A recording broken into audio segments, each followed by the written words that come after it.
Imagine being one of the most famous human beings on the planet. Your face is on billboards. Your name trends every other week. You've sold out stadiums, broken box office records, dominated entire industries, and then you walk up to a door and a bouncer looks you dead in the eye and says, "ID, please." Because here's the thing nobody talks about. Fame is an optical illusion. It only works when the audience is paying attention. Take a celebrity out of the red carpet, strip away the entourage, put them in a hoodie at the wrong venue, and suddenly, Superman is just some guy in a t-shirt. These are the moments where the most recognizable people alive collided with complete, total, beautiful anonymity. And the results are absolutely hilarious. The VIP rejection. We're starting with a moment so absurd, it almost sounds made up. It's Grammy night, 2016. The after parties are in full swing across Hollywood. And walking up to the door of one of the hottest spots in town are three guys. Just three dudes trying to get in.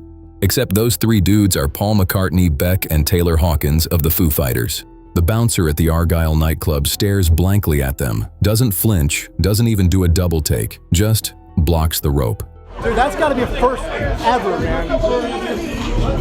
Sir Paul, there's no way they rejected you. Paul McCartney, one of the two surviving Beatles, arguably the most famous songwriter in human history, is standing right there, and this guy's face is completely empty. They try again, rejected a second time. McCartney turns to Beck laughing and says, "How VIP do we gotta get? We need another hit, guys. We need another hit." There's no way they rejected you from the back up, now. guys. Just back up. They gave up, got back in their SUV, went to a different party. And the best part? The party they got rejected from was hosted by Tyga. Let that marinate. A Beatle, blocked from a Tyga party. That's not a joke. That actually happened.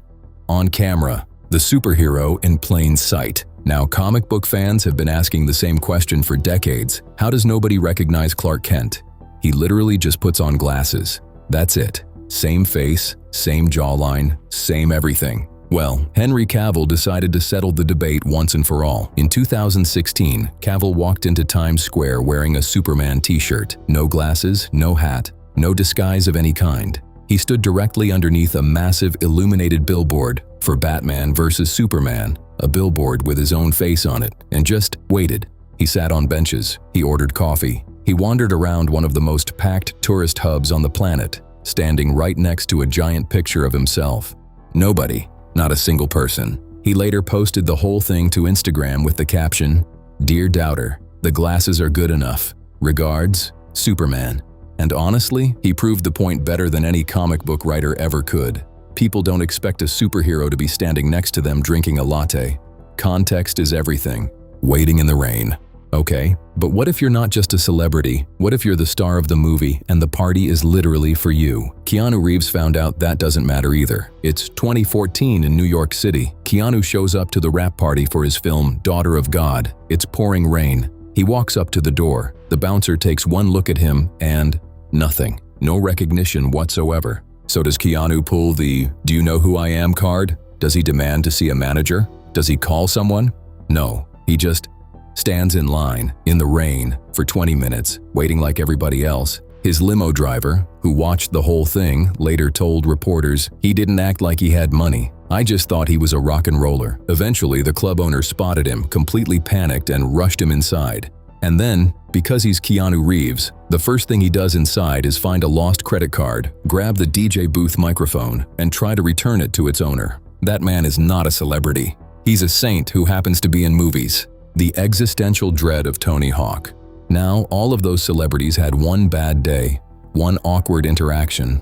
Tony Hawk? This is his entire life. Tony Hawk is one of the most famous athletes on Earth. He literally defined an entire sport. His name is on one of the best-selling video game franchises in history. And yet, people cannot connect his face to his name to save their lives. It happens to him constantly. People walk up to him and say, "Hey, you look like Tony Hawk." And he says, "I am Tony Hawk." And they go, "Huh, cool. Wonder what he's up to these days." One time, a TSA agent looked at his ID, read the name and said, "Hawk, like that skateboarder Tony Hawk." And Tony said, "Exactly." And the agent just nodded and said, "Cool. Wonder what he's up to." Tony looked him dead in the eye and said, "This."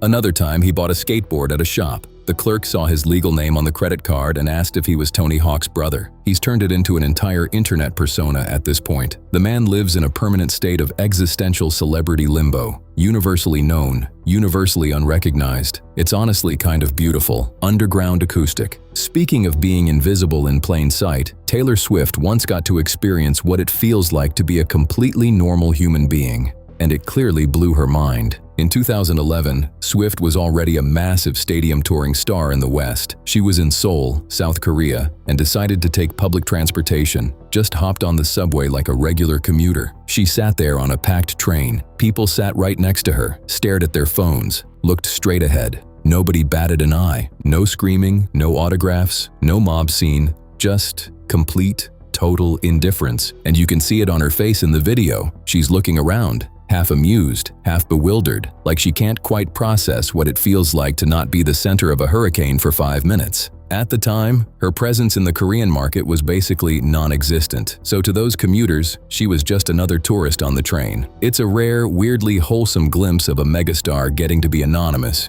even if it was only for one ride. The Gatorade salesman.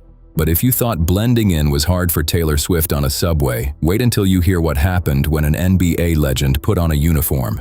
Dwyane Wade, 3-time NBA champion, one of the most dominant players of his generation, agreed to go undercover as a Gatorade salesman. They put him in a standard corporate polo, handed him a tray of samples, and sent him out to offer free Gatorade to random people in public. Despite the fact that this man is 6'4", a global icon, and has one of the most recognizable faces in professional basketball, nobody had a clue. People walked up, took a sample, made small talk, and walked away. How you doing?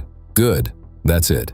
And it proves something kind of fascinating about how human brains work. When a celebrity is placed in a service context, wearing a uniform instead of a jersey or a tailored suit, your brain literally can't process their face. You see the outfit first. The person becomes invisible, denied by the heat. Now, that was a setup. But this next one? Completely organic. And it involves one of the biggest rappers on the planet getting absolutely stonewalled by an elderly security guard. It's 2013. The Miami Heat just won Game 7 of the NBA Finals. The Spurs will not foul. Final seconds. What a finish. It's back-to-back titles for the Heat. The 2013 NBA championship resides once again in Miami. The arena is absolute chaos. Media is flooding the locker room tunnel. And Drake, an avid basketball fan and certified celebrity hanger-on, tries to slip into the celebration. He blends into the media scrum, starts walking toward the locker room like he belongs.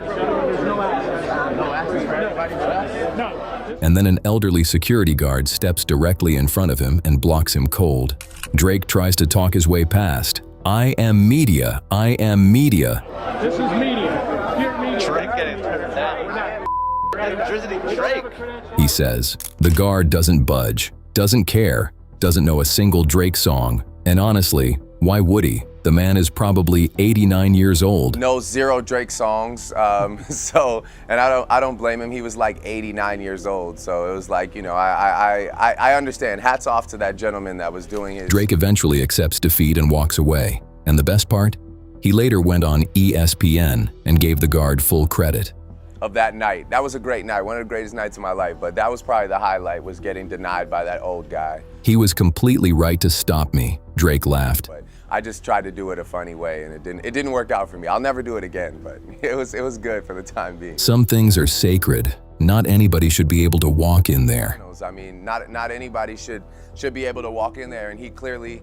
Respect to both of them, honestly. Drake for taking the L like a champ, and the guard for doing his job with 0 regard for celebrity. It's good to know that that guy's doing his job. You know, some things are sacred. For example, like the Heat locker room on the night of the NBA Finals. I mean, the airport photo. Him in an airport and says, "Can I get a picture?" And he just thinks she's some girl that wants a picture. So he takes the picture, and this goes viral. It goes, and he has no idea who she is. All right, now we're getting into the ones that are just pure comedy. Because this next moment is the kind of story you couldn't write if you tried. Ed O'Neill, Al Bundy himself, the star of Modern Family, is sitting at his gate at LAX, waiting for a flight. A young woman approaches him and says she's a huge fan of his show. She asks for a photo. Ed obliges, but with 0 enthusiasm. He's got this grumpy, detached expression on his face. Classic Ed. The next day, his manager texts him the photo. It's blown up online, tens of thousands of likes. His manager asks, "What is this? It has 53,000 likes." Ed goes, "I don't know, some fan." Hey, my manager sent me this and said there's 53,000 likes. I said, who is it? First of all, I didn't even know what likes was. They had to tell me what it was. His manager has to explain to him that fan was Britney Spears. They said, it's Britney Spears. I said, oh my God. Britney Spears, one of the most famous women on planet Earth, and Ed O'Neill took a photo with her looking like he was being forced to pose with a stranger at a gas station. He later went on Ellen, pointed at his own scowling face in the photo and said, "Look at my face. Do I look like I'm sitting with Britney Spears?" The visual is absolutely legendary. Britney beaming with pure fangirl excitement, and Ed looking like he wants to be literally anywhere else on Earth. Perfect comedic contrast. The homeless striker. But what happens when you don't just remove the context? You actively disguise the celebrity? That's where this next one gets wild. In 2015, Cristiano Ronaldo, one of the most famous human beings alive, got the full Hollywood treatment. Fake beard, wig, fat suit, the works. They turned him into a completely different person. Then they dropped him into the middle of a busy plaza in Madrid, the same city where he plays professionally, where his face is everywhere, and they had him start doing world-class soccer tricks on the sidewalk. Nobody noticed. People walked right past. He asked a woman for her phone number, brutally rejected. ¿Quieres dar el número de teléfono? Citizens stared at their phones. The greatest footballer in the world was doing things with a ball that should make your jaw hit the floor, and everyone just assumed he was a street performer hustling for change, until a young kid started kicking the ball back and forth with him.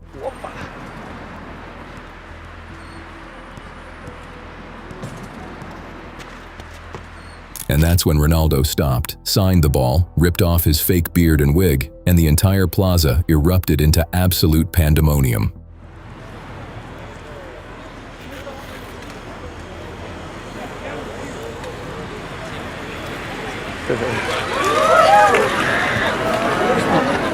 The look on that kid's face, priceless. The look on everyone else's face, pure embarrassment. They'd been walking past one of the greatest athletes who ever lived like he was a pothole to avoid. I'd required, all right, now for one that proves even billionaires aren't safe from a bouncer just doing his job. It's 2021 in New York City. Rihanna and ASAP Rocky, the ultimate power couple, head to an arcade bar for a date night. They walk up to the door expecting the standard VIP treatment. Red carpet energy, immediate entry, the whole thing. The bouncer stops them. ID, please. They don't have their IDs. The bouncer stares directly at Rihanna, arguably one of the most photographed women in human history, a billionaire beauty mogul whose face has been on every magazine cover for the last 15 years and does not budge. No ID, no entry. ASAP Rocky points at his girlfriend, incredulous. She's Rihanna. The bouncer does not care. People in line are filming, jaws are dropping, and that bouncer is standing there like a wall of bureaucratic integrity, completely immune to celebrity. Management eventually intervened and let them in. But for one beautiful moment, the rules applied to everyone, even Rihanna. No one will ever believe you. And finally, saving the absolute best for last, we have to talk about a man who didn't just fail to get recognized, he weaponized it. Bill Murray. Bill Murray doesn't have a publicist, doesn't have an agent. He just wanders into random situations like a ghost who's decided to haunt your Tuesday afternoon. The stories are endless, and they're all insane. Bill Murray saved New York City from the Stay Puft Marshmallow Man. That was Ghostbusters. Oh yeah. Bill Murray helped me get into Yale Law School. Bill Murray saved me from a burning building. Bill Murray cured my diabetes. Bill Murray helped a special kid fit into camp. He's walked up to a complete stranger in a fast food restaurant, taken a French fry directly off their tray, eaten it, and walked away. He's joined random kickball games in public parks. Our kickball team was in a bad place, and I had an accident sliding into home plate.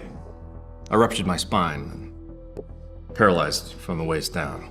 And then all of a sudden, this guy just runs onto the field, and it was Bill Murray. He's shown up uninvited to house parties and done the dishes. People recognize him instantly. And last summer we were having a beach party in Miami, and I was just gabbing with my girls about our college years, and then the door opens, and it's Bill Murray. Bill Murray! And he just starts talking to us like he's one of the Deltas, and then he helped me do the dishes. He's such a fox. But the context is so jarringly bizarre that their brains short-circuit. They can't process what's happening fast enough to react. And that's when Murray leans in and delivers the line, the legendary reality-bending catchphrase that has haunted strangers for decades. No one will ever believe you. And then he vanishes. So this is my ice cream truck. It needed a ton of repairs. I thought I was gonna be out of business. I looked to see the next customer. It was Bill Murray. Comes up to the truck. I refuse to take his money. As a tip, he reaches down, he grabs a toolbox, and he fixes my entire truck. As he's walking away, he says, "No one will ever believe you." Just gone. Like he was never there. Think about that for a second. He has engineered the perfect crime of celebrity. He does something so unbelievably absurd that when the person tries to tell their friends, they sound absolutely unhinged. Bill Murray stole my French fry and said no one would believe me. Sure, buddy. Sure he did. He's turned his recognizability into a weapon, and the whole internet has spent decades trying to figure out which stories are real and which are urban legend. There are entire documentaries dedicated to tracking his sightings. Bill Murray didn't just fail to get recognized. He transcended recognition entirely. He exists in a category of fame that nobody else occupies. A walking, breathing myth who shows up in your life, breaks your reality, and disappears before you can prove it happened.